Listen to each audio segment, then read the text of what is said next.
Hello, Lola Baby, nagpapakilala, isang like, subscribes, and share lang po. Bigyan natin ng general reading ang mga Taurus with the earth elements. Okay? So, let's see the energies surrounding you. Okay? Your first energy is tinatawag na the reverse card of Eight of Swords. Yan ha? So, it's all about finding solutions. Okay, yan. Maaring sa mga problema nyo, sa mga kinakaharap, di ba? Gahanap kayo ng solusyon para ito is ma-resolve ninyo. Okay? Next energy, okay?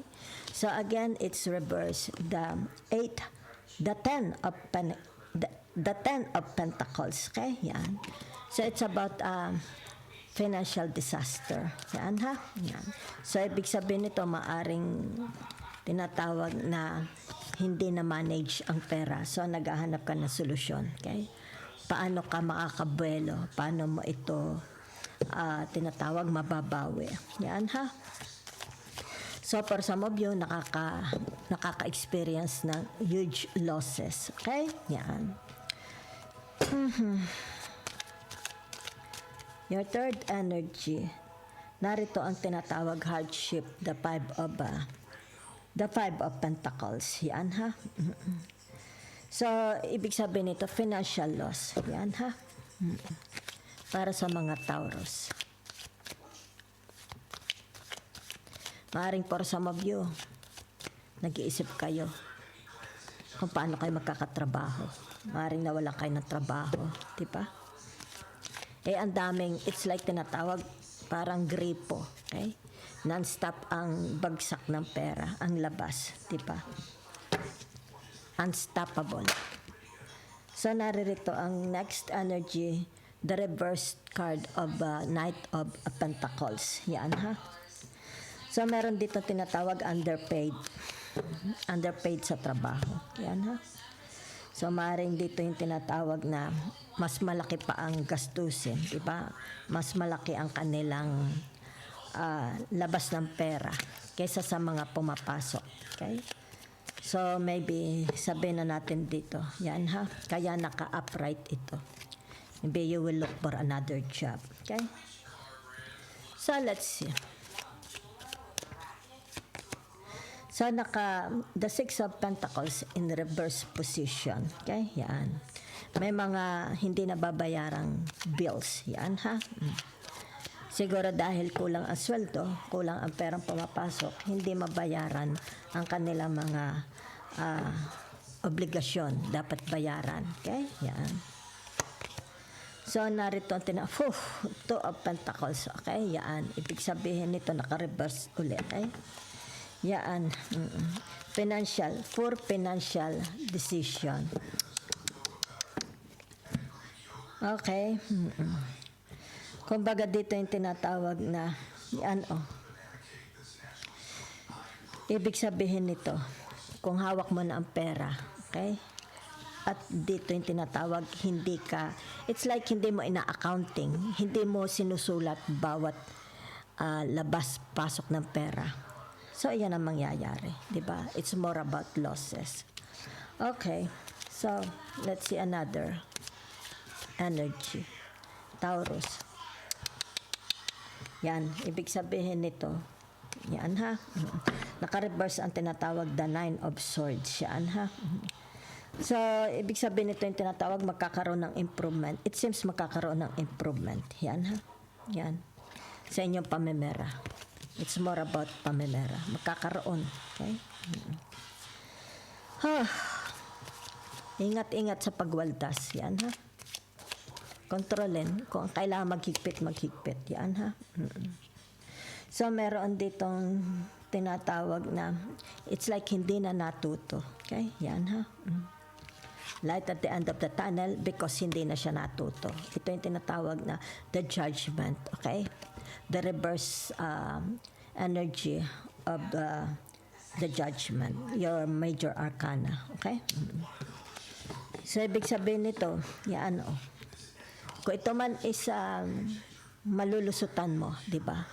mareresolba mo. Okay? Ibig sabihin nito, pag nakikita kasi dito, hindi na natuto. Yan ha.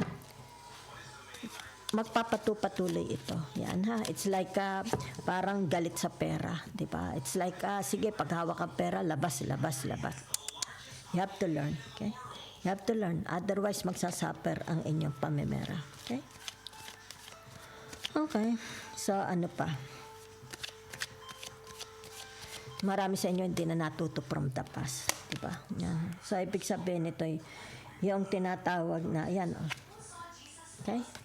Ito yung tinatawag na the temperance. So, it is under the sign of Sagittarius. Okay? Yan. So, kung ano man ito, ha? Compromise. Yan, ha? Kailangan, it's like tinatawag, makipag-compromise ka sa sarili mo. Okay? Kung ibig sabihin nito yung tinatawag, hindi ka na natuto. May mga nangyari na from the past. It's like maraming losses, maraming out. It's more about going out, di ba? Palabas, yan. Ibig sabihin nito, gumawa ka na makipag-compromise ka na hindi ito mangyari uli, di ba? Yan, It's like, this time matututo na ako, di ba? Yan. Matututo ka na. Learn from your lesson, di ba? Yan.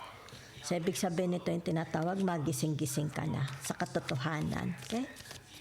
Yan. Kung masyado kang, kasi naririto. Diba? Okay? It's like nag-iipon-ipon ang iyong mga bayarin. Okay? Dahil siguro masyado kayo mapagbigay. Diba? Masyado kayong, kumbaga dito, sky's the limit ang paggastos. Yan, ha? So, it's like tinatawag, make a promise. Yan. Sabi mo sa sarili mo, hindi na dapat ito mangyari ulit. Okay? So, let's see. Okay. So, ibig sabihin nito, yung tinatawag na matuto ka na. Okay? Yan. Magsimula ka ulit. Yan, ha? So, it's more about, learn the lessons. Okay? Ma-realize, kailangan tinatawag realization, okay? Awakening, okay? Wake up. Yan, ha? Okay. So, narito ang tinatawag, may mga, lack of, it's more, may mga sa inyo, ito, may mga asawa, diba? Yan. So, ibig sabihin nito, mga diborsyado. Yan, ha? Or maaaring sabihin na natin dito is, tinatawag na, siguro ilang beses na silang, nagkikwit sa kanilang job, di ba? Yan, hindi natatapos. Maaring tinatawag na early, ano tawag doon? Breaking contract, di ba? Nagba-break ng contract. Either ito sa career ninyo, okay? Either ito sa family, di ba? Or marriage, kasi baliktad, okay? So, for some of you, ilang beses ka nag-asawa. Yan. So, maaaring sabihin na natin dito, kaya baliktad itong the judgment ninyo. Diba? It's like tinatawag, di ka na natuto. Diba? Kumbaga dito, siguro ang na-attract mo is hindi rin maganda. Diba? Yan. Yan. So, meron ditong tinatawag na unclear thinking. Yan, ha? So, you need to, focus. Yan, ha? Focus. Yan. Iayusin mo ang buhay mo. Okay? Yan. Unclear thinking. Yan. Hindi makapag-desisyon. Di ba? So, last card. Okay? Yan. Unconventional lifestyle. Be simple. Okay? Don't pretend. Okay? Na you are somebody. Okay?